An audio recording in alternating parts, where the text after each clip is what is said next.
Hello, welcome to Sil-Q. So this game is pretty fun. I've been playing a bit of it recently. This is an Angband variant, and it's quite difficult, so I thought it would be worthwhile doing a beginner's sort of video. Probably the most straightforward sort of character you can make, and just play through that and show how I get to the end of the game. I'm going to assume that you have some knowledge of this game to begin with. There is a tutorial which you should play if you haven't, and there is a manual which you can read if you want more in-depth information on how the game systems work. I will be explaining things a little bit as I go along, but the manual is going to be probably more informative. So we're going to start a new character just because there are a couple of things that are worth talking about going through the character creation process. We've got our 4 races that we can play as. These are pretty much difficulty modes, so if you're playing as a Noldor, you're going to have an easier time than if you're playing as Nordine. So we'll be playing as a Noldor of the House of Fingolfin. These guys have pretty decent constitution bonus, which is nice because more health means that there's more leeway for making mistakes. So let's pick one of these guys. For our stat spread, we're going to go with a pretty classic 3, 3, 5, 3 for strength, dex, constitution, and grace. There's a bit of an argument to be made that something like this would be better. 1, 4, 5, 4. Strength is maybe the least useful attribute, but it all depends on how you play, I guess, and 3353 is very versatile. It'll allow us to use both heavy weapons and lighter weapons, but if you know that you're going to be an archer, or if you know that you plan on using very light weapons, you could dump strength a little bit and put more into dex and grace. But we're going to go with that. We won't do any of our skills right now. We get our character history, we get our age, height, weight, and we get our name, and we just start. So right away, we're going to pick up a couple of abilities from our skill tree. So I'm going to want, let me figure out how much actually. So if I hit 0, I'll go into the smithing exploration mode, and I just want to see how much smithing skill I'll need to create a ring of secrets. So it says difficulty 10, and this ring, I should say, just lets you bypass some of the ID minigame, which is a big plus for me because I don't really like dealing with it. We can actually decrease the special bonus, so we don't get any perception bonus from the ring, but in exchange we don't need as many smithing points to make it. So we're going to need 7 smithing in order to craft that ring. This is not actually necessary for this build, it's just something I like to do because I dislike the ID minigame, but we are going to want Jeweler for other reasons. So because we are getting Jeweler, we may as well get this ring as well. So we want 7 in smithing. So let's get that. Let's pick up the smithing ability Jeweler. And that'll allow us to create rings, amulets, horns, and lights. And the other ability that we're going to want at the very start of the game is under the will tree. So if we get up to 6 in will, because we are from the House of Fingolfin, we get our first will ability for free. And the will ability that we're picking up is Oath. So we swear an oath and be rewarded for keeping it, and you get 3 oaths. We're going to pick Iron. This might sound pretty daunting, especially because I've said that this is a beginner guide, and the common wisdom in Sil is kind of that you want to race against the level clock, get down to 950 feet, and then hang around there, going up and down stairs in order to pick up good items. And just also for a beginner, it's useful to be able to actually run away from enemies up the stairs. Because we are going to take the Iron Oath, we are not going to be able to redo 950 for better items, and we are not going to be able to run away from enemies and flee up the stairs. I mean, we can still run away, but we can't leave the level in an upwards direction. But the trade-off is that we also get +2 Constitution, and that's actually huge. That's a really great bonus. So even though we can't really run away, and we only get 1 try of each level, we have so much health that it doesn't really matter that we're going to be pushing pretty aggressively through the dungeon.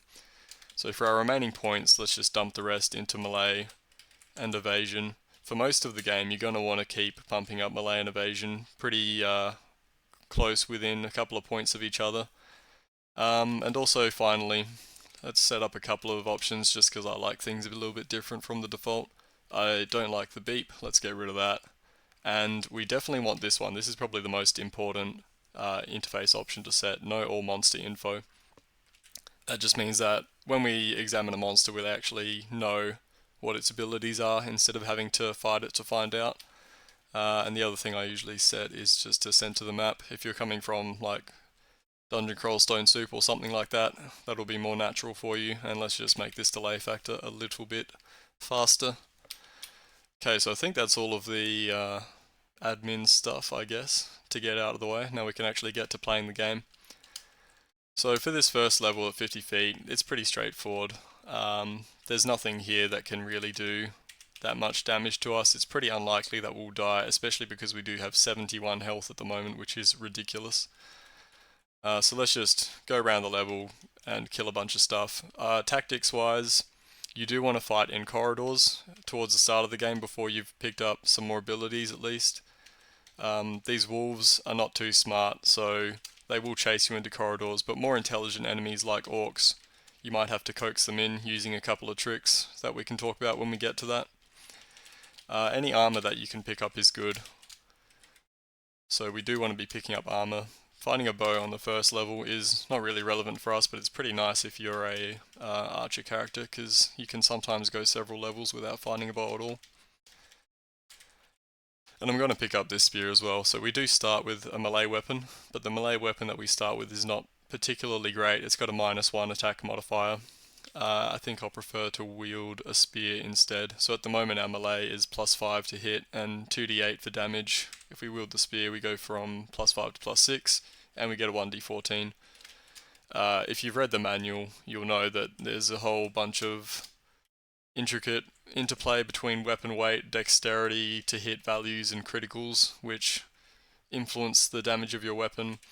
The short of it is, if you use light weapons that don't weigh very much, it'll be easier for you to get criticals, and whenever you get a critical, you increase your damage dice by 1. So if we get a critical with this spear, we'll go from 1d14 to 2d14. The other way that weapon weight plays into the game is that with high strength characters, you can get up to your strength bonus or the weapon weight, whichever one is lower, as a damage bonus on the spear. So you can see in our equipment window on the right, the spear does 1d11 damage. Because we have 3 strength and it weighs 3 pounds, we're actually getting 1d14. So there is a bit of a sort of interplay between how much strength do you want and how much weapon weight do you want.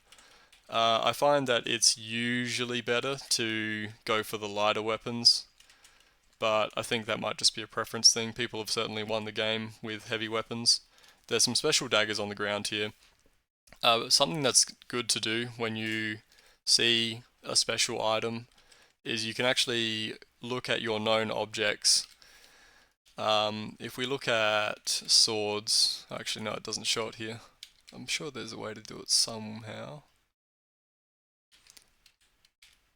Okay, wait, let's do it this way. If we make a dagger in the smithing exploration menu and then we hit enchant, this shows us some of the daggers, not all of them because not all of them can be smithed, but this is some of the options that it could be. An important thing, I guess, is that none of these can be cursed, so it's unlikely that this dagger is cursed. In fact, it was a dagger of murder. So that improves our stealth, gives us assassination. We might just hang on to that because we're not hurting for inventory space at the moment, so there's no reason to ditch it. Yeah, so I guess another thing to talk about is exploring the level. Usually with Sil, you want to explore the level pretty efficiently because the game does have this minimum depth and turn clock sort of concept. So you don't want to spend a lot of time exploring levels. That can be a little bit challenging for beginners to the game. And the nice thing about this build is that you do not have to worry about it at all. Do not worry about the turn clock. It will not bother you. Because we're playing Iron Man, we're always going to be descending. And because we've got such high health and we're going to, in a very short time, craft a regeneration amulet, that's going to cut off a lot of time that is usually spent waiting around, waiting for your health to come back. While we're here, actually, I should pick up another thing. So I usually do this at the start, but I forgot to. If we get 2 points into Song, we can pick up the Song of Delvings, which was added by Sil-Q, and this is really nice, just quality of life, but there's also some practical benefit to it. Because we are doing a little bit of smithing, it's nice to be able to find the forge early. Song of Delvings will map the area around us, and that will help us to find the forge. And also, I'm not going to be putting a lot of points into perception. It's not particularly useful for this character, which means that we're going to be stumbling into basically every trap we come across. And that's where Song of Delvings is handy. By singing the song, it'll also reveal traps that are near us. I wish we had some arrows so we could get this guy's attention. I guess I should talk a little bit about the experience system in Sil. So you get experience for a whole bunch of things. The main source of experience is encounters with monsters. If you see a monster, you get some experience. If you kill it, you get some more experience, and there are diminishing returns on that. You also get experience for identifying items and for going deeper into the dungeon. Because we're only going to be doing each level once, we do want to kill as many things as possible. There's some more daggers here. These might be Quevianin or Venom or something. Yeah, so that improves our song by 3, and it also gives us some extra light, which is handy, and sustains dexterity and grace. So we'll hang on to one of these things. We can just wield it while singing our song, and that'll help out a little bit. There's a special quarterstaff here as well. So I guess with quarterstaves, I never really use these. There's a couple of useful enchantments, well, literally 2. So one of them is a regeneration one. The other one is increased constitution. It might be something that's not listed in the smithing menu, but it's probably one of those 2. Okay, so it's the one that gives you +1 to constitution. Also gives us resistance to cold, which is not really relevant at all at this stage in the game. For the moment, let's just hold our dagger, because that'll improve our song score.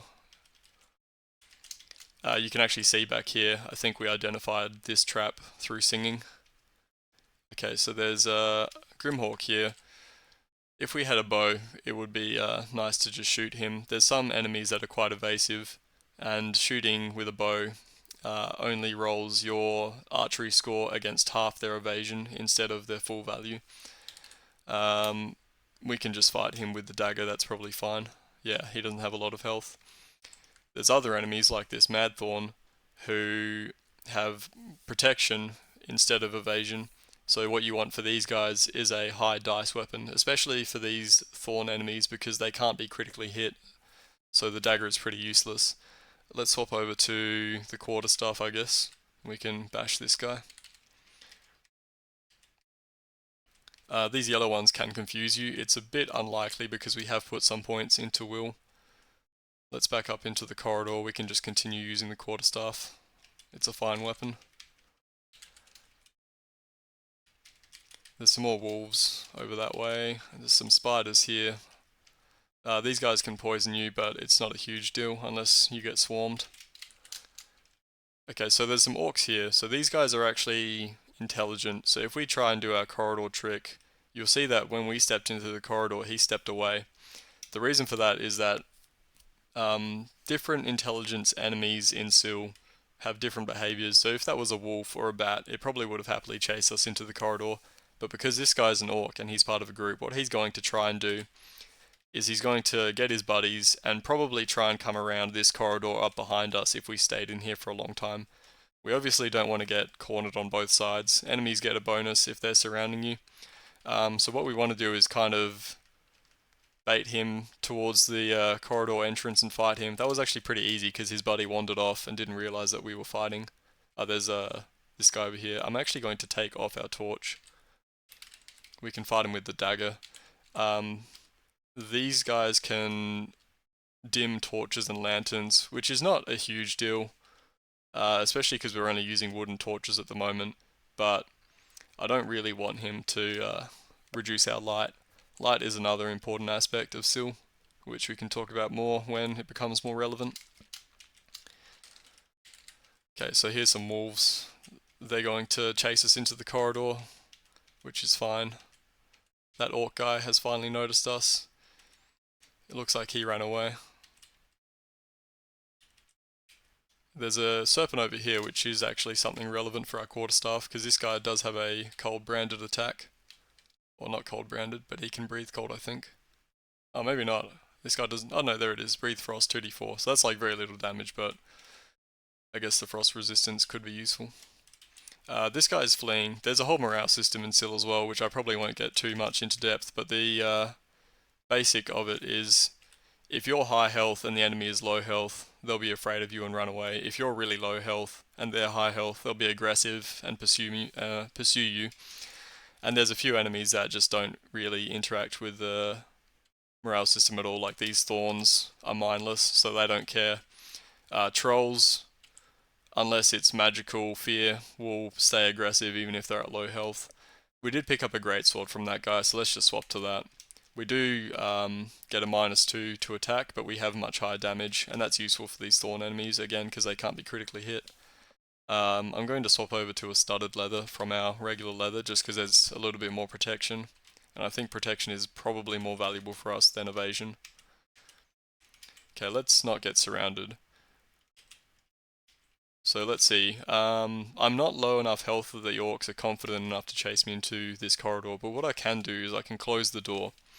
So enemies will try and open doors, it's just part of their AI, and they favour that over not being in the corridor. So these guys are now both standing at the entrance to the corridor, and normally if I waited a turn, they would just step back and try and get around to flank me or something. If I close the door instead, they're going to open it and step onto it, so I can't keep closing it. And that means that we've successfully tricked them into a one-on-one battle. So that's like a neat little trick that's useful for the early game, is if you just stand at a corridor and close the door over and over and over again, the enemies will likely eventually step into it, and you can fight them one-on-one. The other orc ran away, but there we go, he got his confidence back and came after us. Enemies will often run away, which can be frustrating, but you can just continue along your way and eventually they'll come find you. Got some arrows here, which is nice. We haven't found the forge yet, so it's probably somewhere in the southwest corner of this level. And the forge room typically has some more dangerous enemies in it. Yeah, so there's probably going to be some stuff in here that we don't necessarily want to fight. Let's just stick in the corridor. Okay, there's a pack of orcs. Let's just close the door on them so that they'll move into the corridor. We are a bit lower on health, so they're probably confident enough to just chase us. Yeah, so even though we're going into the corridor, this guy's actually chasing us now because we are a bit lower health. And his buddies have followed him in. There's a pair of greaves. Let's just put those on. We can actually wear the dagger actually for a little bit extra light. Okay, looks like that was it. Before we get to smithing, let's just clear out the rest of the level. May as well, since looks like we're basically done with it.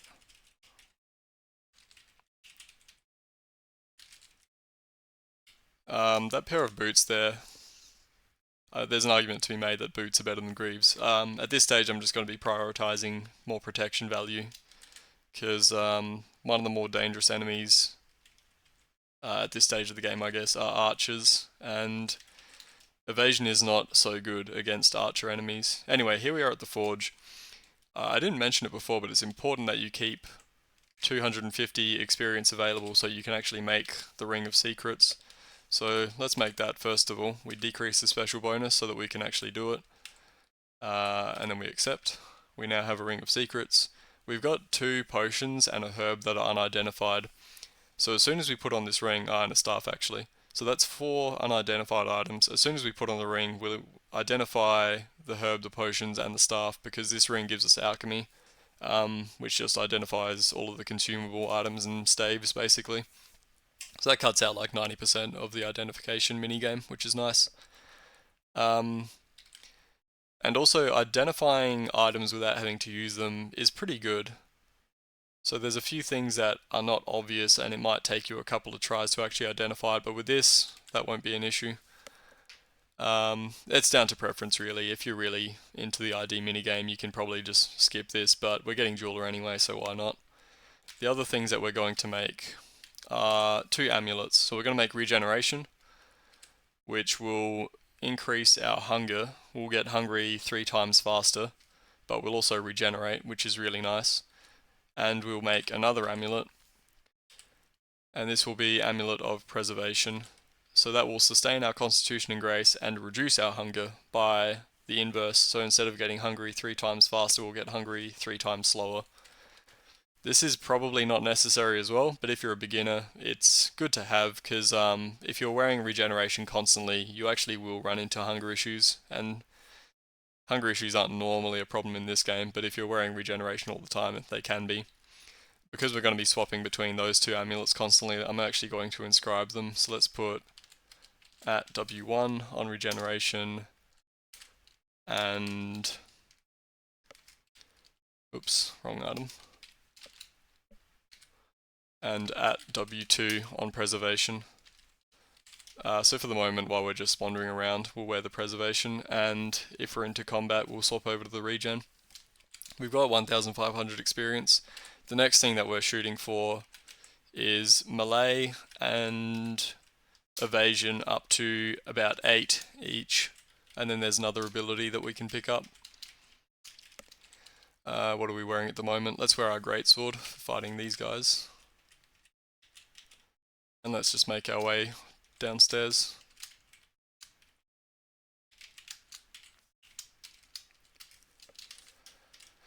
One thing that's sort of useful to do on a new level is if you hit Shift L, you can shift your viewpoint around, and that'll sort of let you know if you're in the middle of the level or at the edge or at a corner. So it looks like we're at the bottom right corner of this level, so let's explore over to the right. It's usually better to... oh, there's a herb there that we missed. Pale Herb of Terror, we don't need to pick that up. Actually, we've got one on our inventory already. We can just drop that.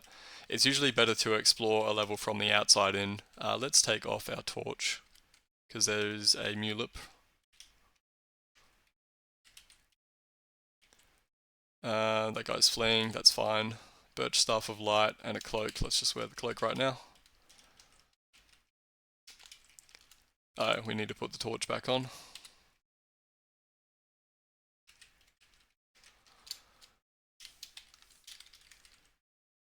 But yeah, we'll just explore from the outside in, and I should be singing Delvings. We don't want to accidentally wander into a trap. Most traps aren't a huge deal, but especially because we're doing an Iron Man run, because of our oath, we really don't want to hit a false floor. A false floor can send you down to the next level, which is a huge deal on this sort of run because it means we've missed out on an entire level's worth of experience and items. There's a roost here. So when you step onto a roost or a web, it'll summon some birds or a spider around you. Because we are doing Iron Man, I actually would like to step onto this deliberately.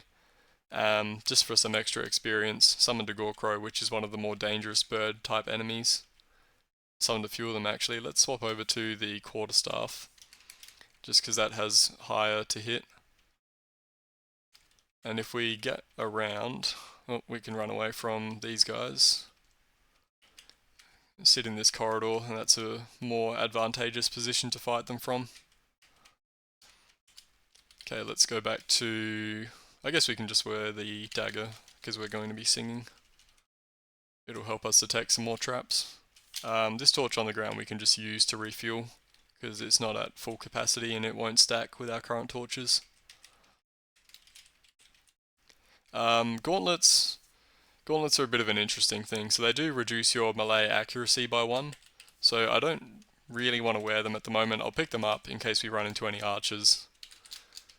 Reducing my melee accuracy is probably not something I'm too interested in right now. Let's go to the greatsword for these guys, I think. And we should swap over to our regen ring, or amulet. He's running away, but that's fine. Let's remove our torch for the mulip. And put it back on.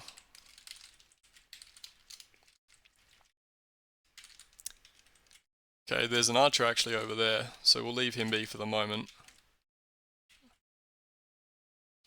and continue our way around the outside of the level. Let's swap back to our preservation amulet because we're not in immediate danger. Okay, this is a special room of some sort. Let's swap back to regen. I think this is the orc thrall place where they've got a whole bunch of like prisoners. Yeah.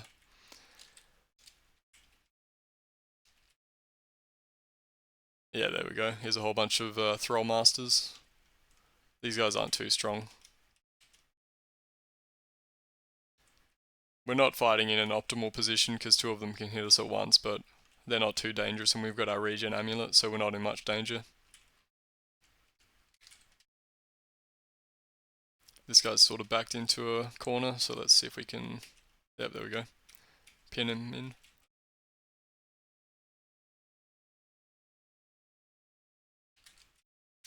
I think those guys ran away. Sometimes you'll get a thrall, one of these dejected thralls, and they'll be a brighter green, and they'll ask you for some food or a light or something, and they'll give you an item in return.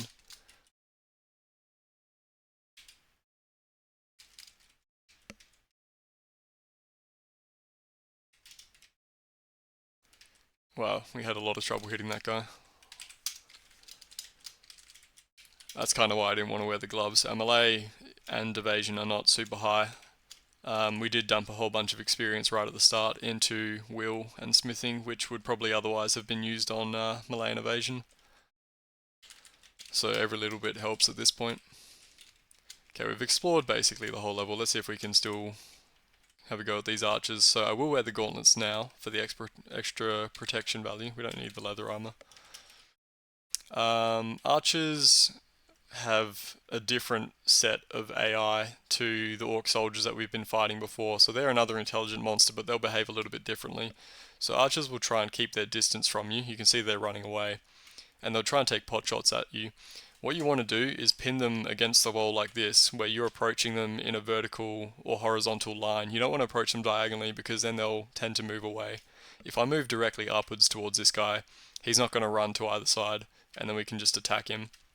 Another useful thing to know with archers, let's see if we can chase this guy into the corridor just to demonstrate it, is if you're at a door and they're in a corridor like this, you want to be standing sort of like in an L shape away from them. So if we go 1, 2 down and 1 across, that triggers his AI to say, he's far away enough from the door, let's come out and take some shots at him. When he steps into the door like that, you step 1 back into the L shape and he'll move upwards away from the door. At this point you can step up, you can close the door, you can step up again, and he won't run away. So that's a good way of taking out archers. If you don't know that trick, and you don't really know how their AI works, they actually can be quite tricky to pin down. It doesn't work so well with some of the smarter archers that we'll come across later, but for the orc archers it's fine. There's nothing else really on this level, so we can just head down immediately.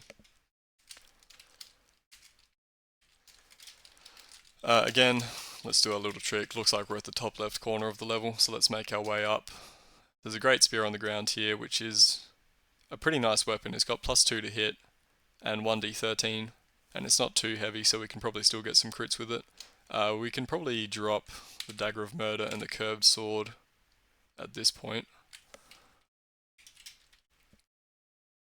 So these Gore Crows, let's take some pot shots at them. You can see down there on the very bottom right, that's the combat rolls window, which I haven't really spoken about.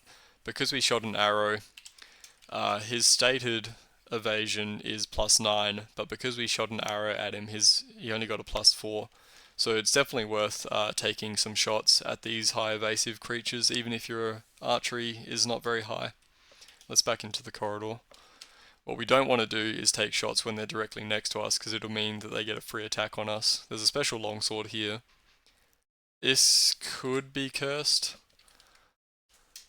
So it's probably not a good idea to wield it right now. Yeah, not all of them show up here, but a lot of the brands that can come on it show up. I don't know if it is in here actually. Yeah, there are some brands that will be cursed and then you can't actually take them off, which is not something we want. What was that? Okay, there's a mulip around somewhere. Or actually no, probably not a mulip, right? This is probably a ghost. Whatever's making our torch sputter. We can just ignore him. A bunch of those orcs went down the stairs. Let's head into this corridor and just close the door on him. And then we can fight the spiders. Our perception is 0, so we're probably not going to see the ghost that was making our torch sputter. In fact, he managed to extinguish our torch entirely.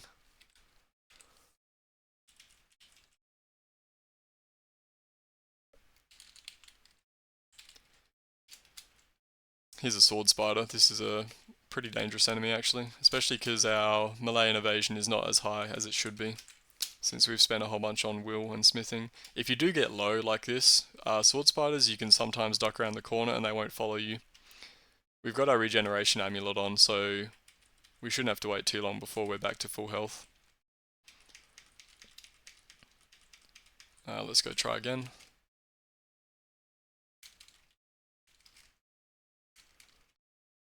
I'm kind of annoyed that we've run into this ghost, because it is severely diminishing our torches. Ah, there we go. We managed to kill it. Hopefully there weren't any more of them. We're back to full health actually, so let's do the corridor trick again. I was going to say we're low on health, so these guys should be aggressive, but we had already healed up by the time we got back over here. I am a bit worried about our light. I probably don't really need to be, but I'm going to remove the torch just for fighting the mulip. Okay, there's more of them, yeah. That's annoying. Whatever. Let's wield the dagger, so our song's a bit better. There's a white wolf. Let's go for the great spear.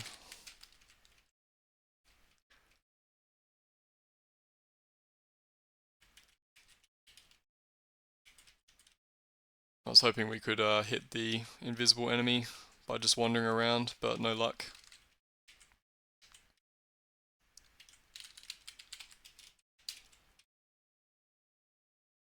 Okay, got him.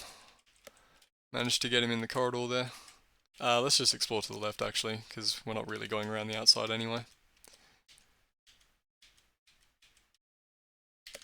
Our torch is sputtering, which just means that it's low, we need to refuel it. Swap back to the regen because we're fighting. Okay, there's a chasm here. Looks like we haven't missed out on any level, which is good.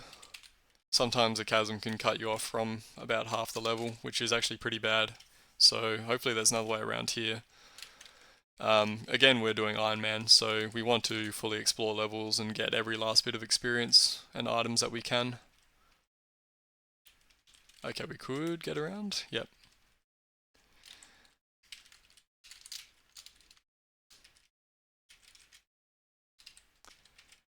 And we're just picking up consumables along the way, which are being identified automatically, which is nice.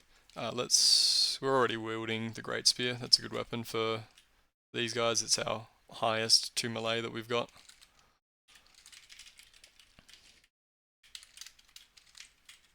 Okay, here's another spider. These ones can spawn the little tiny ones. There's maybe an argument to be made that we should let him spawn some spiders, but we're not that desperate for experience, so we can just kill him.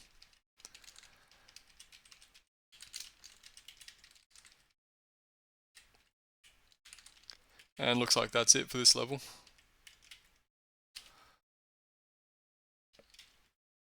So let's just continue downwards. We are hungry, we can just ignore that. When it gets to weak, that'll subtract 1 from our strength, and at that point we do want to eat something. In fact, we've got pretty high will, so we can probably eat this Herb of Terror. Okay, it did affect us, but you know, that affects our hunger as well, so eating that herb gave us a little bit of food value. Let's just sit here by the stairs until that comes away. Okay, there's some archers. We're afraid still. Okay, there we go. We're right near some stairs. I don't want the archer to flee, because he is worth 16 experience to kill him. Let's try and chase him away from the stairs if we can. We've still got the gauntlets on actually, which is fine. I probably should have remembered to take them off. There's definitely some more archers. Let's actually just run away and they'll chase us. Let's go over here. This is a nice spot for fighting them. So if we do our trick, we just step up. Oh, I forgot to close the door. Close the door. And kill him. He's got a great helm, let's wear that. And then just do the same thing. Were there only two? Looks like there are only two. Or the other one's fled. Oh no, there he is. Let's try and get this guy as well. We come around from his side, pin him against the wall, and there we go. Let's see. Almost up to 8-8. Looks like we've spawned closer to the center of the level this time, so there's more level on our left than on our right. There's more on our bottom than our top, I think, so let's head up. Actually, let's not head up, that looks like a special room. Let's head down and to the right so that we can explore from the outside in. Quickness, that's a good potion to identify. Very useful.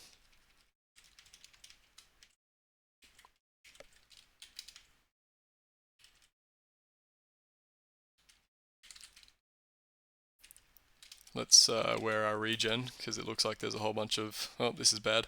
We have gotten pinned in. Let's see. He only has a +3 to attack, so let's see if we can just kill all these enemies above us. He's not too dangerous, that orc soldier. Yeah, I probably shouldn't have retreated into this unexplored corridor in order to fight.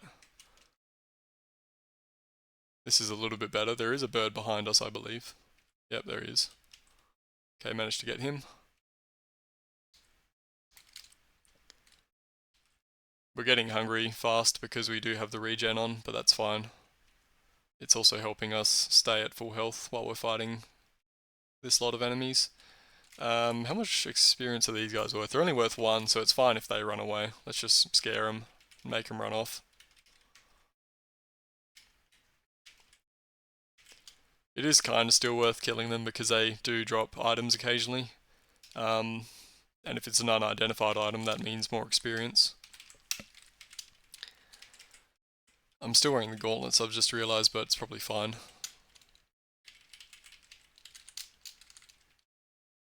Let's swap back to preservation.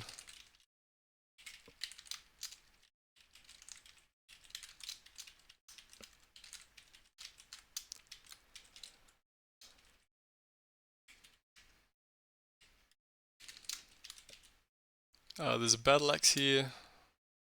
Oh yeah, I haven't been keeping an eye on our longsword, which I should have been.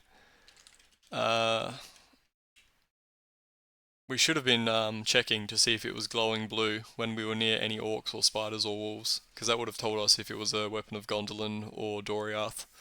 There's a dark spot here, which means that there is at this stage in the game, probably one of the thorn enemies, a shadow thorn or whatever it's called. So that's fine, we can just figure out where he is and then attack him. There's a chest here, this is almost certainly trapped or something. We have no perception at the moment, so it's going to be a bit annoying to open. Okay, yeah, there was a stunning trap on it. So we got a ring, another ring, we can just wear a ring of protection. And an amulet of grace, I think I will pick that up actually. I'm not going to bother picking up the ring of Ered Luin because our will is already decently high. Let's just sit here for a bit and let the stun wear away. Stunning is a pretty bad status effect, it reduces your skills. Okay, so the longsword, now that I'm paying attention, this is glowing blue. I'm going to guess that it's a Gondolin and that there's some orcs nearby.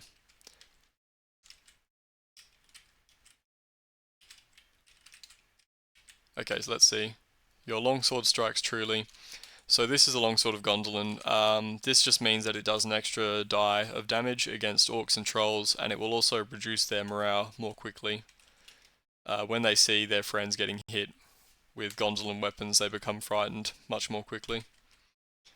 So it's good for scaring away orcs and for fighting orc uniques and trolls. Here's our first orc warrior. So he has the charge ability. We want to be a little bit careful from him. If he moves towards us and then attacks us, he's going to do a lot more damage. So we kind of want to force him to not be able to charge us. I do want to kill him. Maybe I shouldn't use the Gondolin weapon because they're getting too afraid. Let's just let him run away for a bit and he'll recover his courage and come back and fight us. As long as he's not near any stairs, he shouldn't leave the level.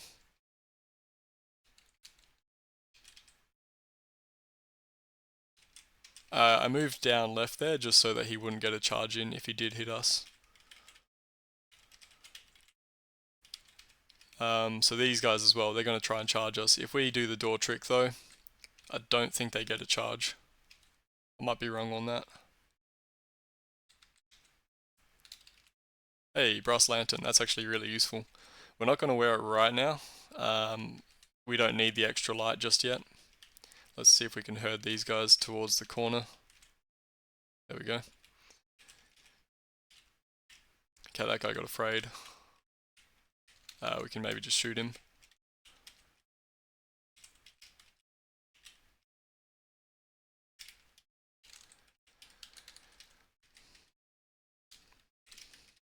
We can need another herb terror.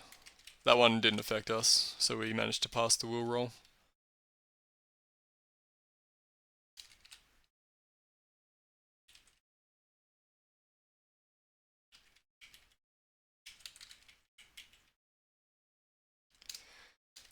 Okay, let's see. We've got the whole... here's a troll, so this is a perfect opportunity. So these guys are nice to fight with Gondolin weapons because they won't flee.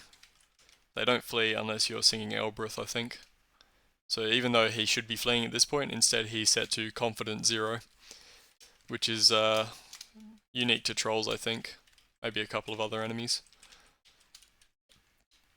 Longsword is still glowing, so presumably there's still some orcs up in this special room. Oh yeah, this is one of these. There'll definitely be orcs in here.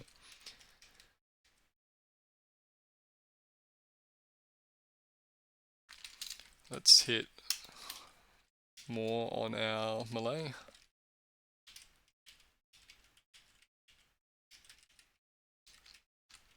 What's this? This is a pit. If it was a roost, we would have stepped on it and fought some birds. He wants something to lighten the darkness. Let's definitely not give him our lantern. That would be bad. Let's give him our used up torch. Oh, okay, he just told us about some passages. I don't really care about that.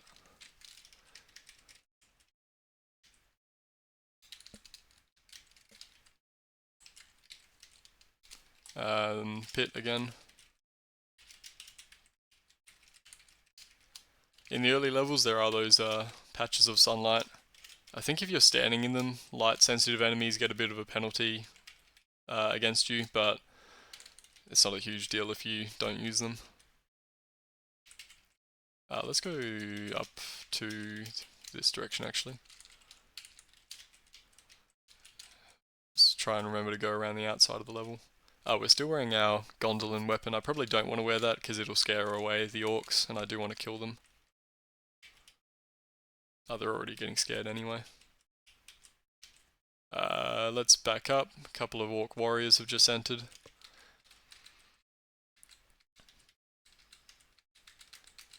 We just close this door and over and over and over again until he gets tired and opens it up for us.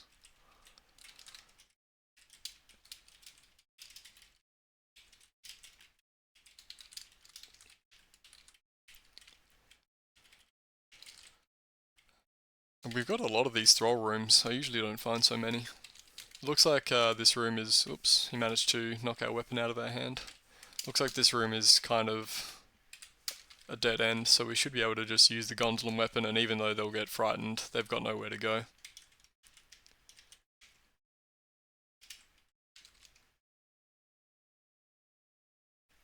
Oh, actually, no, it's not a dead end. Okay, never mind then.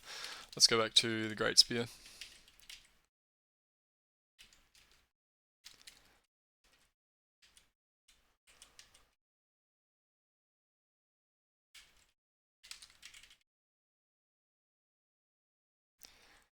This sort of room that we're coming up on is another sort of special room. There's often traps in these rooms, so if you don't have Song of Delvings, you want to take it pretty slow and pause for a couple of turns in each spot to make sure you don't stumble into a trap. Because we do have Song of Delvings, I'm pretty happy to just walk through it. We're unlikely to blunder into anything. Yeah, there you go, there's one. Let's swap over to regen.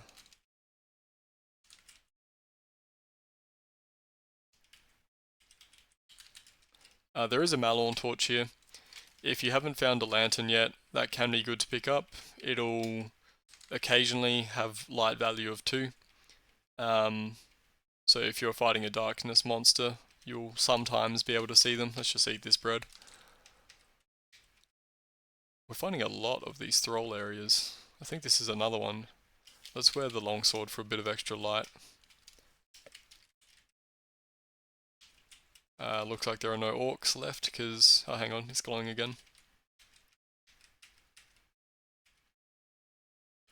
Okay, probably no orcs left now. There might be more behind that rubble. No, there isn't. Okay. Back to preservation. Okay, is that about it? We've got just the one room left, I think.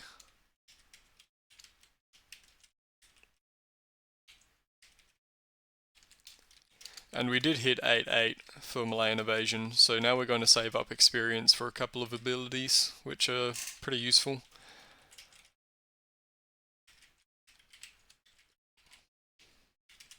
Okay, I think we're done with this level. We can just drop these excess arrows.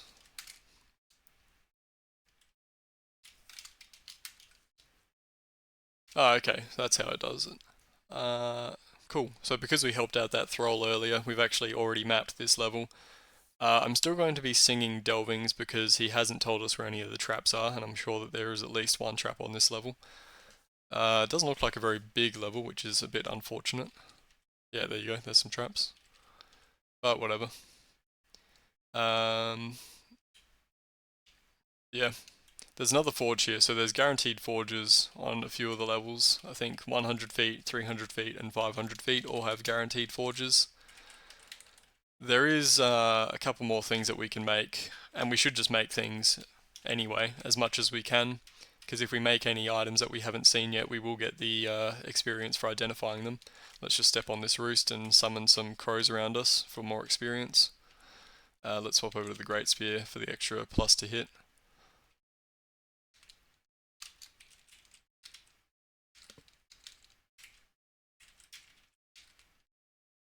I think that was all of them.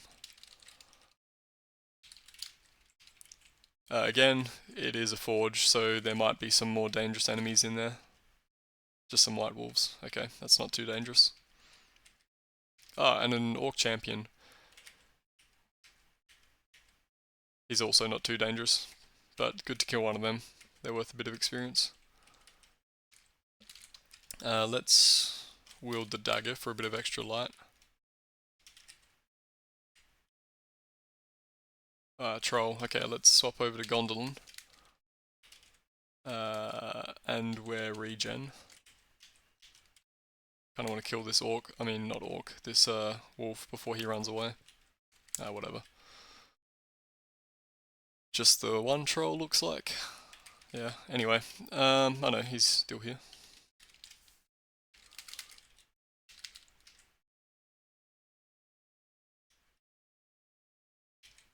Okay, got him. So we're at this forge here. Let's see what we can make. If we didn't find a lantern already, I probably would have made a lantern here. You don't get any fuel, but that means that if you do find some oil, it means that you can then have your filled lantern. We did get lucky enough to find one though, so we don't need to worry about that. What else can we make? We can make Frost, Warmth, and Free Action, or maybe Venom's End. Those are probably the more important things to make. I do like to make Free Action rings. That does usually require me putting another point into smithing, but because we got lucky enough to find this Amulet of Grace, we don't need to. So let's make a ring of frost for fire resistance. Our work is interrupted by an Easterling. There's also orcs around. Okay, so this is kind of bad. Let's back up. Okay, we frightened that guy. Let's go to the Great Spear for the Easterlings, I think. These guys are kind of dangerous. We killed them pretty quickly there, so that's nice. And we killed the Orc Champion. Okay, let's continue with our ring. Okay, we got a Ring of Frost. I guess we've got the Quarterstaff, so we don't necessarily need to make a Ring of Warmth for cold resistance. Let's make a Ring of Free Action. Our work is interrupted, probably by an Orc, because our longsword is glowing. Let's see if we can just get these guys to run away. Yeah, whatever. Leave me alone.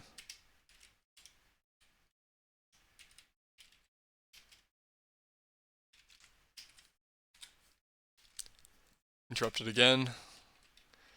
Maybe I should clear out the level before I actually smith all this stuff. Anyway, there's our free action, and what else do we want to make? We've actually got only one use remaining, so just in case we do find some mithril, which is pretty unlikely, I'm not going to use the last charge on the forge. If we happen to find some mithril on this level, we can melt it down and make a Feanorian lamp, which is something that's pretty good to have. So let's just confirm that there is no mithril before we use up the last charge. Again, I'm stepping on the trap deliberately to generate more enemies, just for a little bit of extra experience.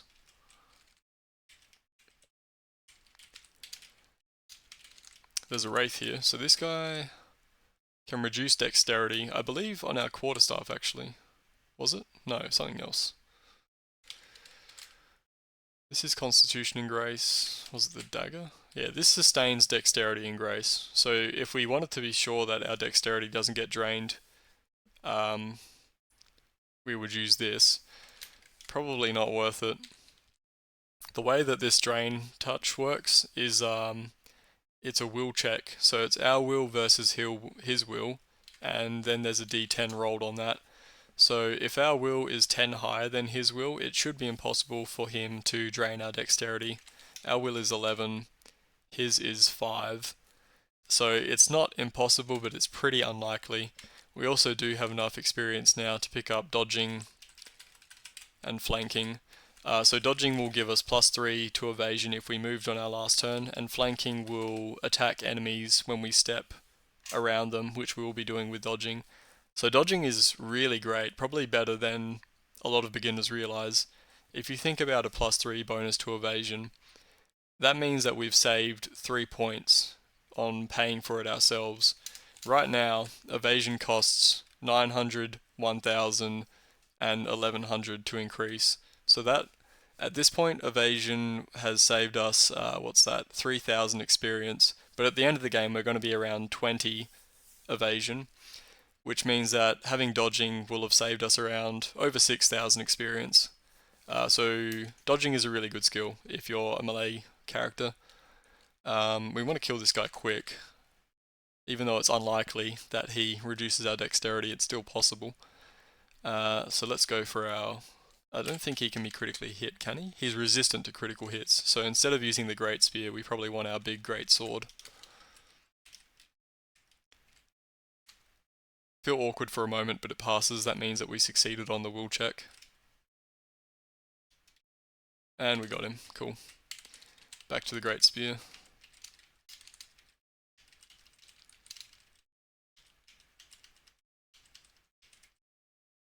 So now that we do have dodging and flanking, it's safer to fight outside of corridors. So before we were kind of retreating to corridors when we were fighting everything. Now we can just fight in the open, because we'll be getting our +3 to evasion when we do so. Hang on. We weren't flanking there because there was an invisible enemy blocking our path, but we did kill it. He also drained all of our light on our torch. Okay, that guy ran away. We'll catch up to him in a bit. Male Corselet. I should pick this up actually. So I'm not going to wear it, but if we do run into some archers, it's good to have the extra protection. Yeah, I need to replenish my torch. Okay, looks like that's it for this level. So we can go use the last charge on the forge. What do we want to make? We've already got frosts, we've already got free action. Probably Venom's End. That's another useful one to have. Okay. Our inventory is getting pretty full. We're going to have to start dropping stuff soon.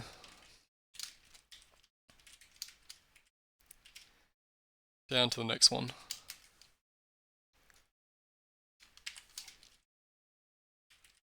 Okay, it looks like we're at the bottom part of the level. Now that we've got flanking, I want to put a little bit more into song. So we're at 350 feet. Pretty soon we're going to start encountering darkness enemies. We were lucky enough to find a lantern, but let's assume that we weren't lucky enough to find a lantern. And we only managed to craft one on the last level, and now we're on the lookout for flasks of oil. So if you get up to 5 song, you can learn Song of Trees. It does have a prerequisite, Song of Elbereth or Song of Staunching. I'm not really interested in either of those, so what I'll do instead is get Quick Study, and that will allow us to take abilities that we don't have the prerequisites for. So that's going to be the next thing that we're working towards, is Song of Trees. You do want to get your light situation sorted probably around this point in the game. This is a bit unfortunate. It looks like there's a big chasm in the middle of this level, which is blocking off the left side from where we are at the moment. Hopefully that's not the case further up. Okay, this is bad. We could pick up leaping, but that's quite expensive and I don't really want to. If worst comes to worst, we might just have to have a short level. It won't be a huge deal by the end of the game, but we will miss out on a little bit of experience. This guy can reduce strength. He has a little bit higher will, so it's more likely to happen. Let's go to the Greatsword. We managed to kill him. Let's go back to the Great Spear for these guys, because they can be critically hit. Yeah, he's probably going to flee up the stairs. He's got -10 on his morale, and the stairs aren't that far away, so let's see if we can kill him with arrows. Probably not. We're not that lucky. Let's actually get around the back of this guy so he doesn't do the same thing and run away up the stairs. We can just use this torch on the ground. Oh, he didn't run away. I'm kind of surprised. If we want more food, we can just wear the free action and eat this herb of entrancement. It'll give us a little bit of extra food value. Optimally speaking, I should be wearing the Ring of Protection and probably the Ring of Free Action at all times, but because I'm lazy, it's fine to just keep the Ring of Secrets on.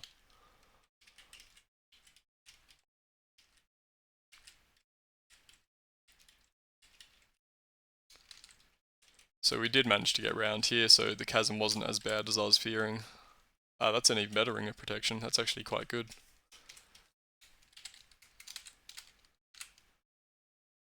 That'd be pretty expensive to smith on our own. Let's wear the lantern for the first time, because there is a darkness monster here. Looks like we don't have quite enough light to actually see him. It's certainly one of the thorn enemies though, you can tell by the "it tears at you" message. Let's put on our greatsword because he can't be critically hit and just give him a whack.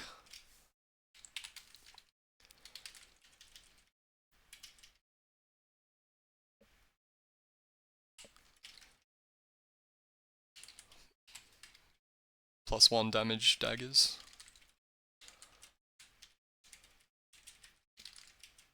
Let's wear a lantern in here as well. We're pretty close to Song of the Trees and it makes getting eyes over the tiles in those dark rooms easier. There's another shadow thorn here. We're still wearing the greatsword.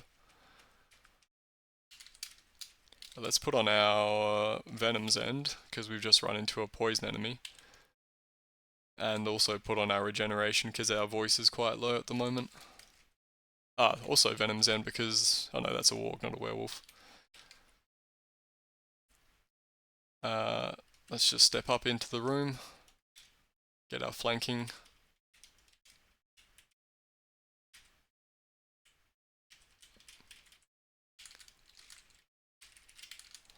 Back to preservation. We've got 2,000 experience. I'm pretty sure that's enough to get to what we want.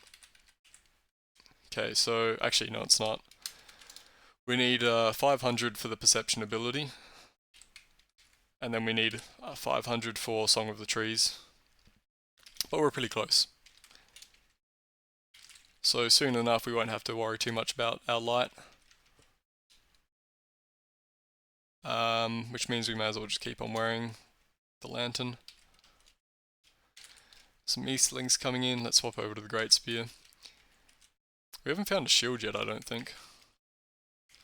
Usually you want to carry a two-handed weapon and a one-handed weapon and a shield, so that you can swap over to a more defensive setup when you run into archers and that sort of thing. We can probably drop Quevianen at this point. We've improved our song a little bit. Here's another lantern, which is nice. We can refuel our current one with that. One of these dex draining guys. Let's swap over to the Greatsword. There's some archers. That's fine. See if we can get them backed up against the wall. Close that door so we can ignore the wolves for a bit. Dodging is not so useful against these guys, again because archers ignore half of your evasion, so a +3 bonus to evasion is not that significant. So you don't really need to bother about flanking, like moving in a way that will flank on these guys. It's probably better to just, I don't want to step on this thing. It's only an alarm trap. I thought it might have been a false floor. They're similarly coloured.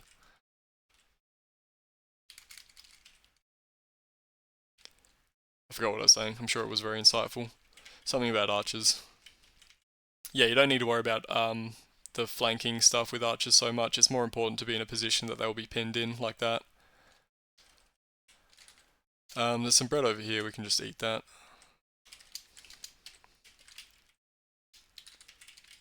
We've got more than enough experience now for Song of the Trees. Let's pick up that. Now, an important thing about Song of the Trees, we're at 9 effective song at the moment. Our light radius you can see is 2. If we start singing, it goes up to 3. If you read the manual, it doesn't actually say it in-game, but the manual has more in-depth explanations of exactly... oh no, it does say it, I'm a liar. Okay, so yeah, this increases your light level by 1 per 5 points of song. So we want to get to 10 effective song for an extra point of light. That's pretty important. So we will save up experience until we get to 10 song, and then we'll start moving on to our next ability. What am I wearing? I'm wearing the Greatsword. Let's swap over to the Great Spear so we got a little bit more accuracy. And also let's wear the regen.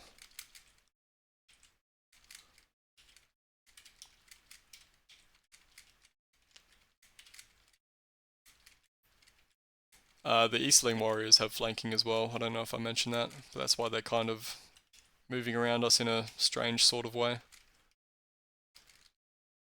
Let's wear free action for these Addercop spider enemies. Oh, that's a mistake.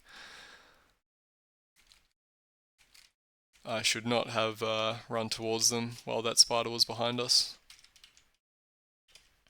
But we managed to get out alive, so that's fine.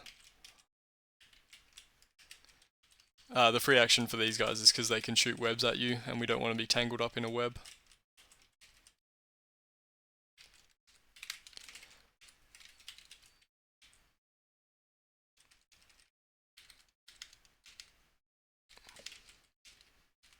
Okay, I managed to kill one of them. Whatever, we'll run into that guy eventually. Spiders can't run off the level like orcs and eastlings can. Looks like there's another forge down there. I don't know if I guess we can just forge some more stuff for experience. Let's back up a little bit. Hopefully these spiders chase us out. Okay, well he's coming out, the Wraith. Swap over to our greatsword in that case. We can take some shots at the crow enemies.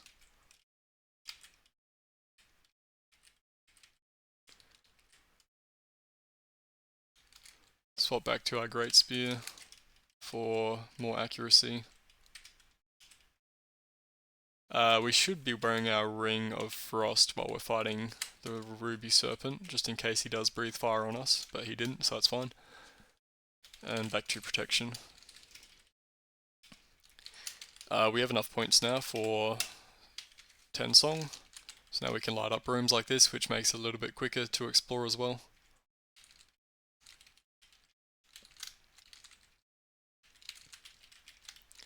But yeah, having Song of Trees good to go is very nice. It means we don't have to worry really about any of the shade themed monsters.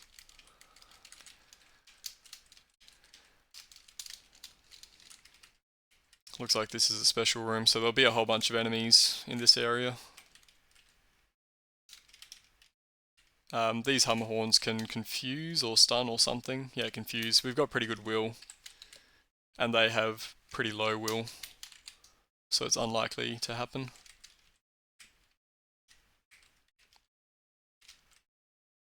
Let's wear the frost ring. In fact, let's wear the protection and the frost instead of frost and secrets.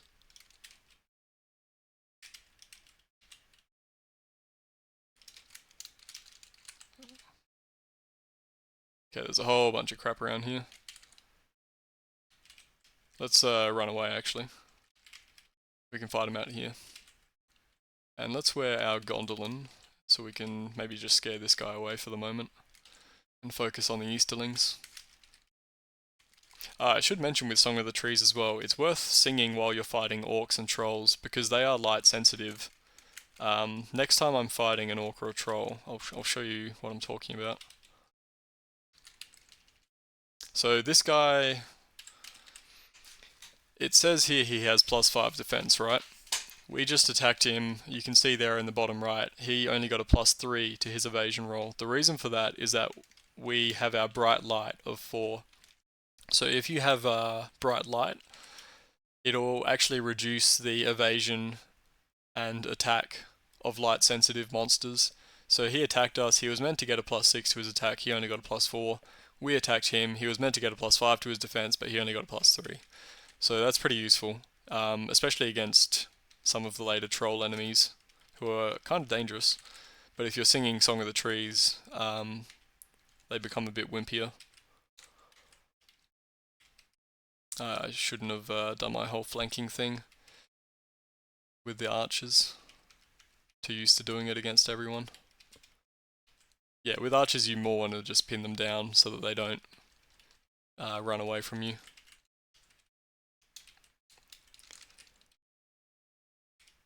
I should be singing trees, fighting the orc.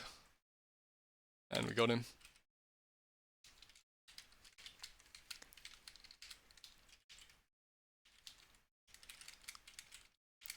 We've kind of just wandered into this room, which is probably a mistake. Probably shouldn't have done that.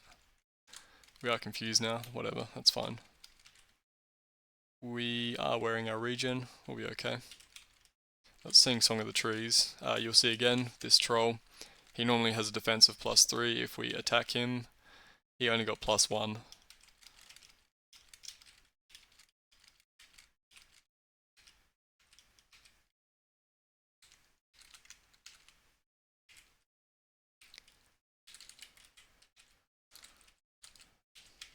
We should be using the gondolin as well, which will actually give us even more light, so now he's at +0 for his evasion.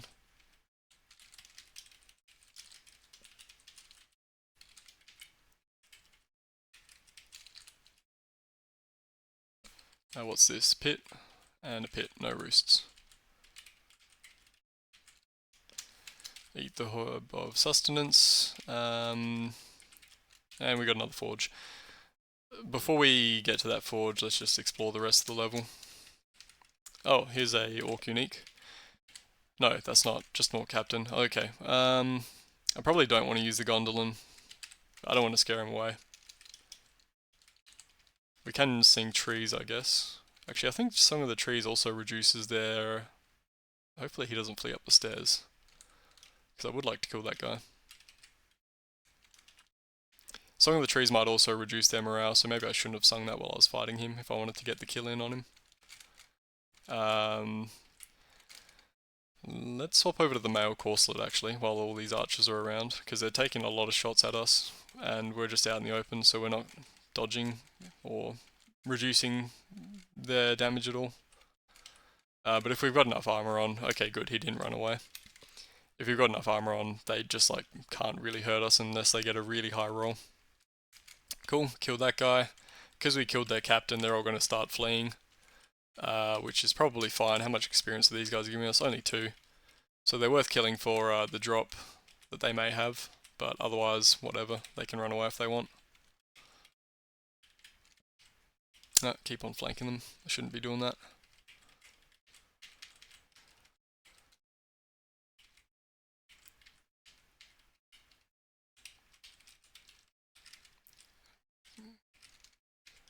We duck down in... Oh, well, I was just saying we should explore the rest of the level in case we get lucky enough to find some mithril, and what do you know, that guy dropped some mithril gauntlets for us. So with that, we can actually make a Feanorian lamp, which means that we don't have to worry about light, basically for the rest of the game. Let's just do that right now. So we want to melt our gauntlets, and then we want to create a light Feanorian lamp. And we have 10 pieces of mithril remaining, so we could make another Feanorian lamp if we wanted to for some reason. We don't need to, obviously. So the nice thing about the Feanorian lamp is that you don't need any fuel. So we can drop our torch, we can drop that, we can drop our lantern. We can pick up the Feanorian lamp and just wear that. We'll probably be wearing that for most of the rest of the game. I might just keep the male corselet on, honestly, just to save on inventory space. So let's just drop the studded leather armor as well.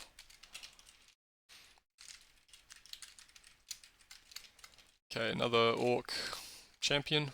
We're not wearing our gondolin, which is good. I don't want him to run away. Let's sing. That didn't reduce his confidence, so I guess it doesn't affect it. Okay, well let's just let him run away for a bit. And he'll come back in just a second. Got him.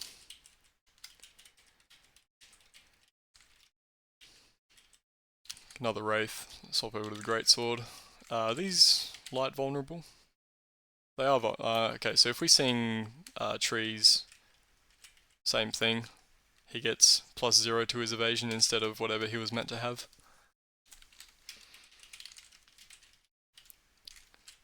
That's a pit.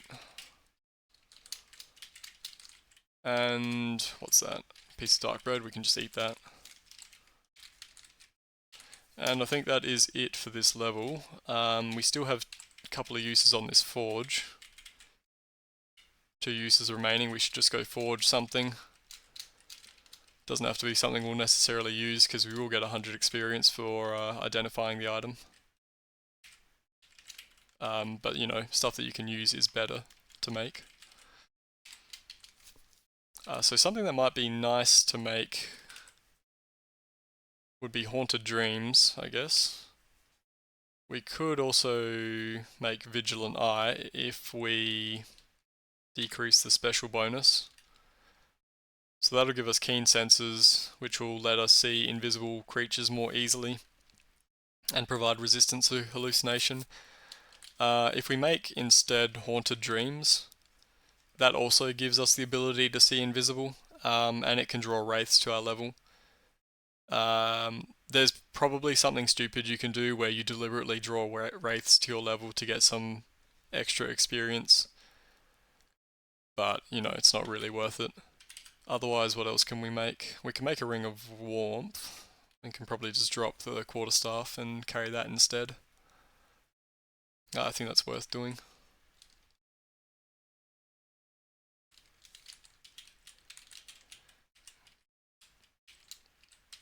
We've got a few potions of true sight, so maybe we don't need to make an amulet that gives us true sight. What else can we make? Okay, so we've already got frost, warmth, free action, and venom's end, so that's all of the big resistance things covered. Let's see. I guess we could make a horn. I'll probably just make the Haunted Dreams amulet. I don't think this will draw wraiths when we're not wearing it, so that should be fine. And that's all the forge used up, correct? Yep, exhausted. Okay, so we are done with this level. Let's continue down. We're at 1500 experience. We probably want to pick up Zone of Control now that we've got flanking. Normally Zone of Control has a couple of prerequisites. I haven't picked up any melee abilities deliberately. It's because I'm not sure yet at this stage of the game whether we're going to go for big weapons or little weapons, which is pretty much the two options you have. We do have this great spear, which is pretty nice, so I guess we could also just do Polar Mastery. Polar Mastery is pretty good, 3+2 to attack, and lets you attack enemies by waiting when they move up to you. But I'm going to put off having to pick a melee class by using Quick Study to just pick up Zone of Control instead. So that's the next thing that we're going to shoot for. So we want 10 melee for that, which is not too far away. And then after that we probably want to get some more stuff in the Will Tree. We do have an affinity for it, so it's a bit cheaper. This guy seems to be very evasive. I think he was just getting lucky. He's fleeing. Hopefully he doesn't flee up the stairs. I would like to kill him. Good. If you like chase them, I find that they tend to recover their confidence more slowly. So if you want someone to come back and fight you, it's better to just let them run away out of line of sight. We might be able to drop our preservation if we run into more inventory issues, because we do have a lot of food. We're full and we've got 3 fragments of Lembus, which is good. Anyway, we are not running into inventory issues just yet. Okay, we're at the top of the level and we're on the left side. Let's make our way over to the left then. And we do have enough to get to 10 melee, but let's keep it roughly even and get our evasion up a little bit as well. So here's the first time we can actually see a Nightthorn because we've got enough light now. Looks like there's a door just opened over here. Some orcs. Actually, Zone of Control would have been good here. Maybe I should have gone melee instead. With flanking we can, you know, just dance around them pretty easily and get some good hits in. For the Eastling warriors, I'm happy to just fight them in the hallway. We don't want to bring too many enemies into a little room like this, because then it'll become a bit awkward to actually get flanking attacks in, and we might get pinned down. The closed door trick does still work against the Easterlings, so we can just go back to our early game strats and do that.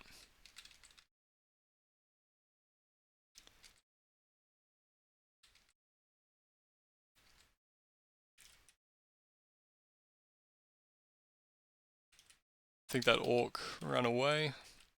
That's fine, he'll come back.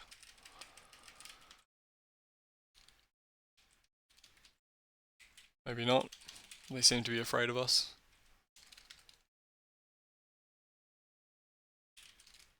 A green potion, which is not identified because we're not wearing our Ring of Secrets. Let's just wear that again. Green potion of strength. Like we should be singing trees. That makes him a bit easier. Hey, there's our first shield, and it's a pretty good one. 1d4, so it's 1 extra protection than you would normally get. We can probably drop the spear and just use the longsword if we're doing melee with a shield.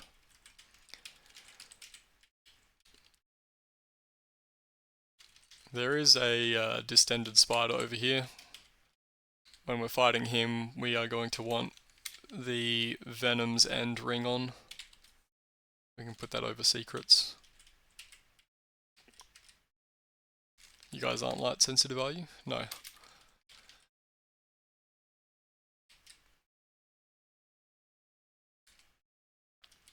But you are.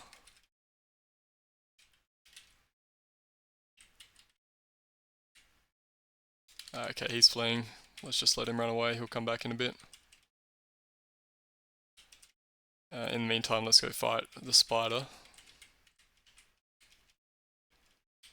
These guys aren't too dangerous, the distended spiders. I think they actually have lower melee stats than the sword spiders. The reason they're dangerous is that if they do hit you, they can apply a ton of poison damage.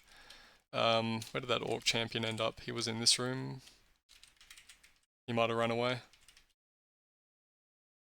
Clear potion, that'll be a potion of Miracle. Clear potions are always Miracle, but it's good to just identify it for the extra experience.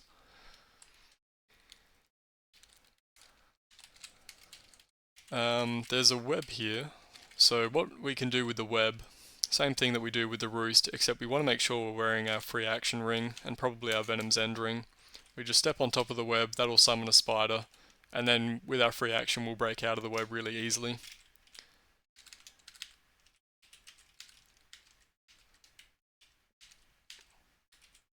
Oh good, he didn't run away. Although he is now. Well, whatever, he'll come back.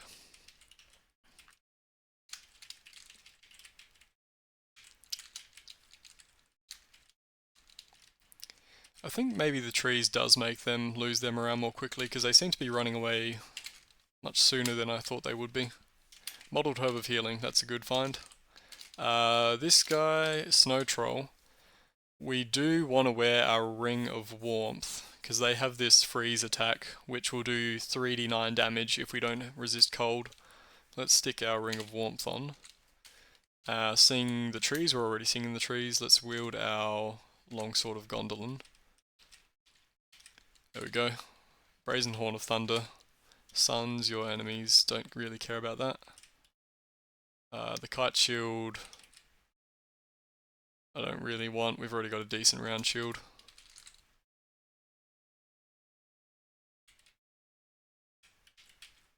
In fact, we're wearing our longsword, we should just be wearing the shield as well.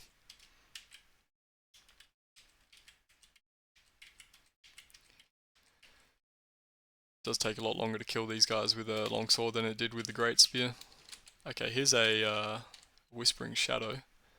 So if we stick our Haunted Dreams on, we'll be able to see him more easily. Looks like there were 2 of them. There's usually a couple. We can stop. Actually, no, we want to keep singing. Let's wear our regen. He fled up the stairs, which is unfortunate. Would have liked to kill him. Let's go back to singing the trees. There's a couple of dark enemies in here, the White and the Dark Serpent. And let's go to our Greatsword, because we want to do big damage to the White and kill him as quickly as possible. Oh, we're blind.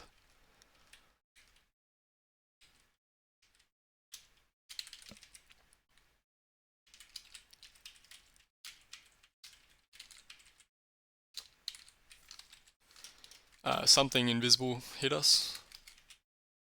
Shadow. Okay, managed to kill him. Back to Gondolin because there's some trolls. Sing the trees. We should get Zone of Control. So Zone of Control is nice when you're fighting a pack of enemies, because packs of enemies will try to surround you, which means that they'll step through your Zone of Control and take hits. So if we kind of like move away, yeah, there we go, the mountain troll moves through your Zone of Control. So they're trying to get around us, but because they're moving through our zone, they're going to take those free hits, which is pretty nice. Let's put our Venom's End back on.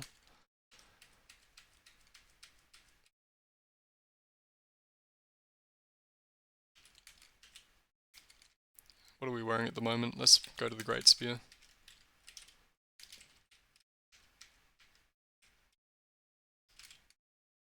We're a bit low on health, actually.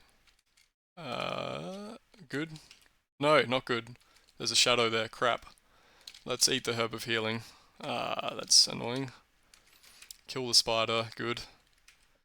Back to... Oh, we're wearing a Haunted Dreams. I wonder if he was summoned because we're wearing it. Probably.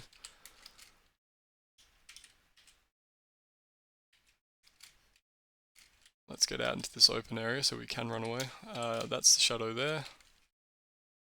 Let's wear the Great Sword. I believe he can't be critically hit. Resistant to critical hits, so yeah, the Great Sword is better.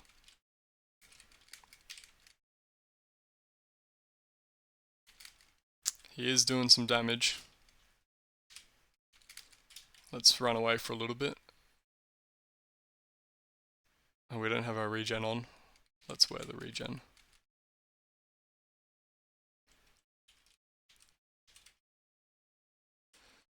Okay, we should be good. Let's just quaff a True Sight actually, because I want the regen on. Good, got him. That was a bit dangerous.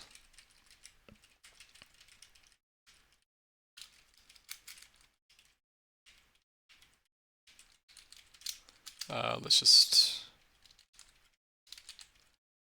okay, maybe I should not just be wearing the Haunted Dreams amulet. I think we are summoning a lot of Whispering Shadows. Oh, more trolls. Let's wear our Gondolin.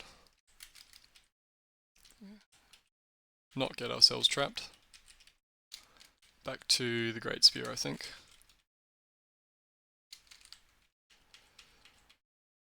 Oh yeah, there's a lot of them. This level might be a bale. There's maybe too many of these guys to deal with. We do have good light, so we actually are seeing all of them.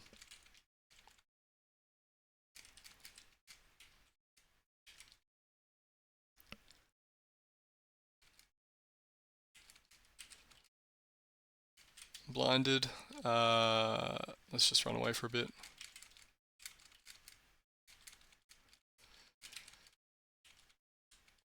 Yeah, I think maybe the Haunted Dreams amulet was a mistake. Probably should have paid the 150 to get the, whatever the other one's called, Keen Senses.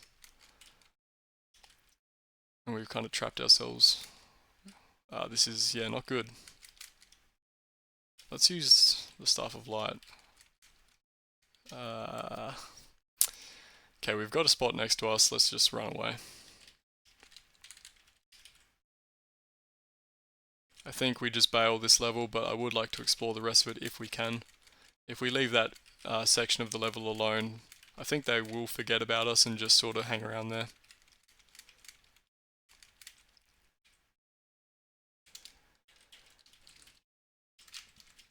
Okay, quickly check out the rest of the level. I'm not too concerned if we scare away these orcs. Let's just use the Gondolin. Okay, there is some snow trolls. Let's back up. Ring of Warmth over the Venom's End. Get our zone of control attacks in, which is nice. There's another one here. Let's kill him before he... okay. We probably do have to bail on this level. I think the Haunted Dreams amulet was a mistake. Let's pick up that herb. We can identify it in a bit. 2,000 experience. Let's make our way... Let's just get a bit more melee and evasion actually. You can never go wrong getting more melee and evasion.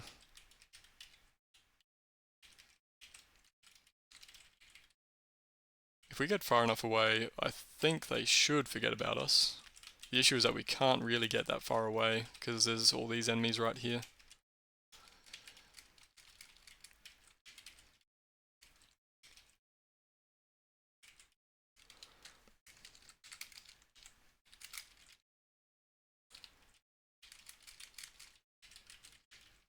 We're just singing trees and hitting them with our Gonzalin weapons, so we should be doing a lot of damage and reducing their stats by a lot. Venom's End. We do need Venom's End. You can see we just stacked up a lot of poison damage from getting hit by those two guys.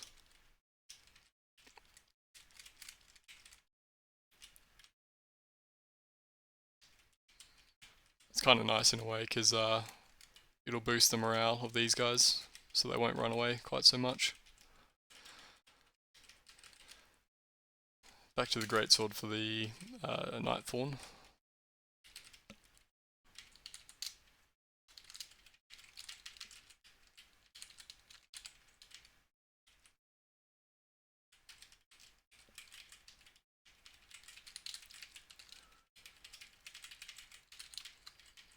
Okay, the Whispering Shadows on the other side of the level, I think, will certainly have forgotten about us by now. So we're probably okay to just hang out in this level for a bit more. Potion of Constitution I do want, but we got no room for it. We don't need a Great Herb of Weakness. That must be that unidentified one we picked up earlier.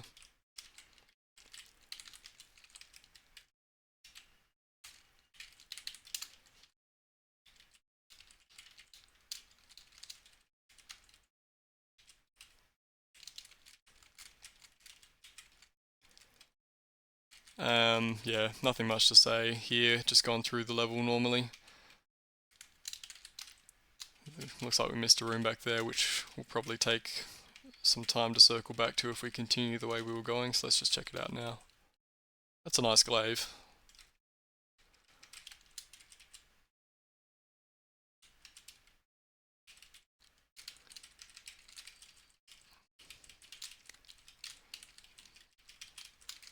Probably prefer the Great Spear still.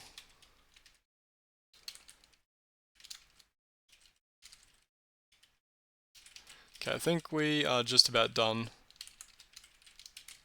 Okay, we need to clear out more room. Let's drop the Grace. We only needed it to smith the Ring of Free Action. We're not going to be doing that much more smithing.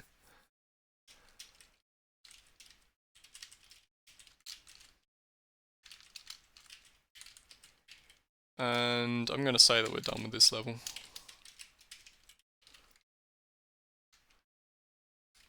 So let's head down the stair.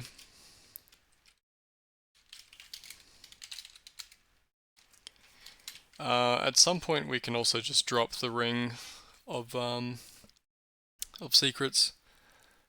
Actually, maybe not. So the annoying thing about doing this on a new character is that I don't know how many unidentified items we have. Because I know that we haven't identified everything just yet. I guess we'll just hang on to it then. We can probably drop Haunted Dreams. I don't think that's working out for us. Should have gone with the Keen Senses instead. We don't need Antidote since we've got the Venom's End. So that's cleared up a couple of inventory slots. Back to the Great Spear. Let's continue on our way down. Okay, we are in the bottom left corner of the level. Let's go further bottom left. Let's kill these guys very quickly. We don't want them to get out of hand again. Snow Troll, let's get the warmth on. And let's wear Gondolin and our shield.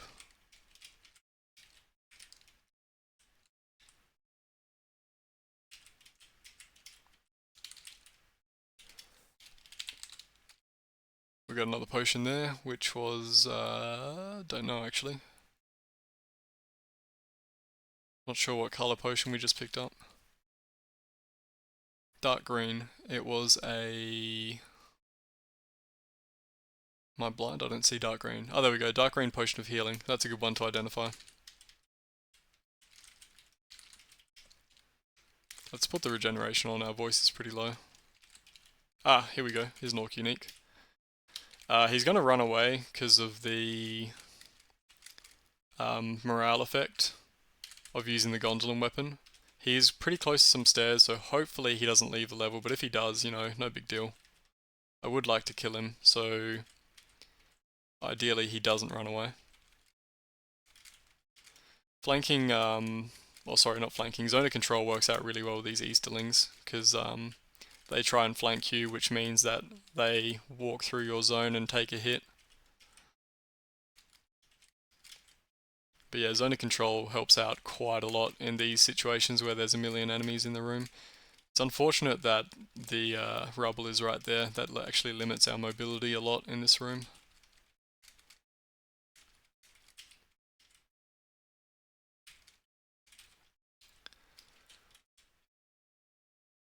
Let's go get some more will in preparation. We need 7 for the next ability. Actually, we can afford it right now. No, we don't. We need 8. Okay. So this is a good ability. Vengeance. Whenever you're damaged in melee, we get an additional damage die to our next attack. Oh, we don't have enough experience. We need a little bit more. I haven't seen that unique again, so I'm assuming that he did run away.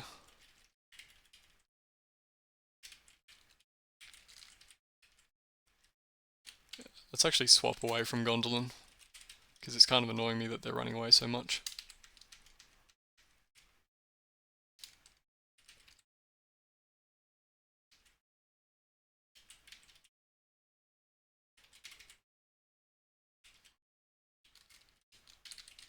Another nice glaive. Okay, that guy's gonna flee.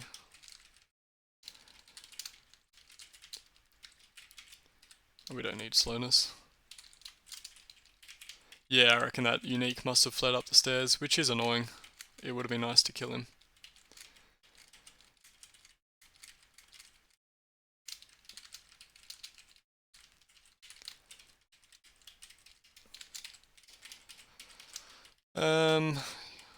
Yeah, nothing much to say for this stage of the game. We're actually pretty strong at the moment. We've got a ton of health, we've got our light, we've got some nice weapons. So things are pretty cruisy for the moment. We should put on our Venom's End for this guy.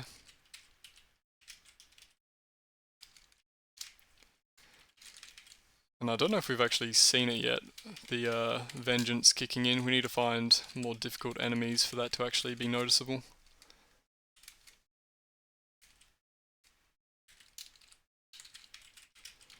There's another forge on the level, so we can make some more stuff.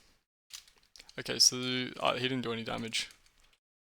I think for Vengeance they need to hit us and do some damage to us, and then we'll get the Vengeance benefit. And it's pretty good on weapons like this where we've got 1d16 damage.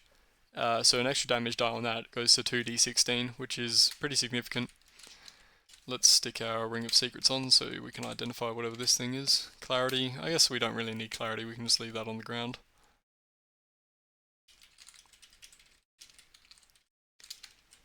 Gonna break my rule of exploring around the outside just to check out the forge. Nothing too dangerous in here. We can come back to that later on. Let's put our warmth, it's already on actually.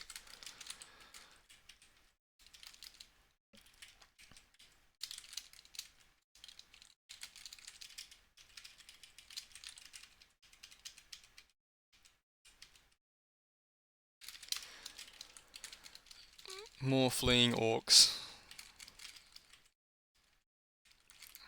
Maybe we should work towards Opportunist, because it is kind of annoying that so many enemies manage to flee from us.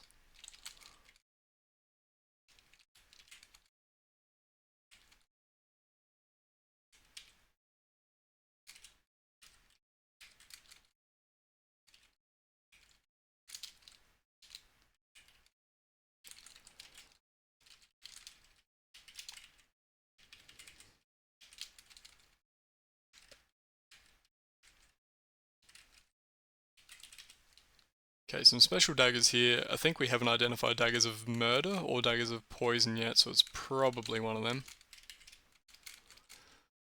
Managed to get the captain, which is nice. We can probably just wield that. That's going to be a poison. Yep, there we go. We don't need a poison. Let's pick up the Gondolin and drop that.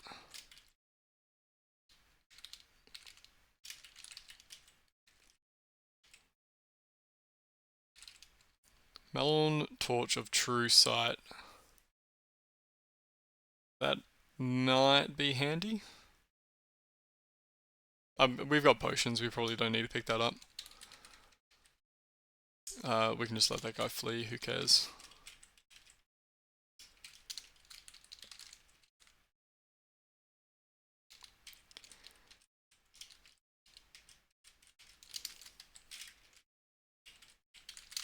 Okay, we are running into inventory problems, and we've not had any food issues because we've been using the preservation, so maybe it's time to drop preservation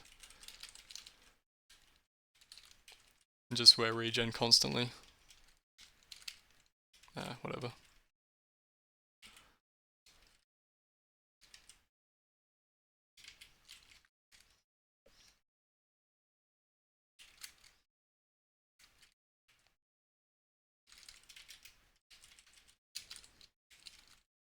More of these guys. We've killed so many of them that they'll be giving us absolutely no experience. Let's swap over to free action for the spiders, so they can't web us. We're just about done with the level, I think. Yep.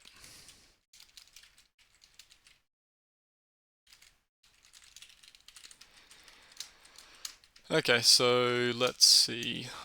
We want to go make some stuff at the forge that we haven't identified yet for a little bit of extra experience, and then we just want to leave. How much experience are these guys giving us? Anything? 1 experience, so yeah, it's pretty pointless killing all these guys. Let's just head over to the forge. I'm going to get some more melee and evasion, I think.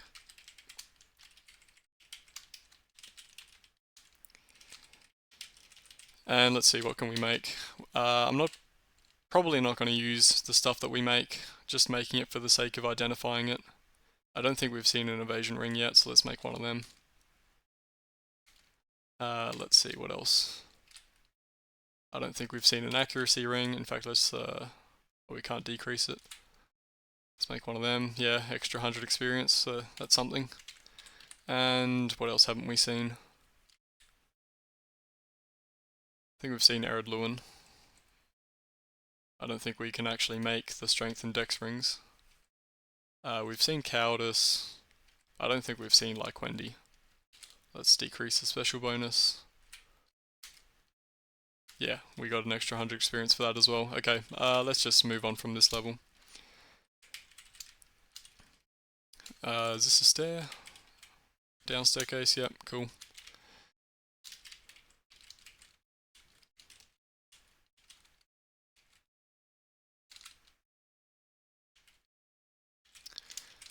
Probably do want to kill these guys. I don't know where he went. How much experience are they worth? Another 5. Well, not much, but it's a little bit. But I think I'll stop here for now. So we've gotten down to 500 feet. That's a good stopping point. So yeah, thanks for watching, and I'll see you next time.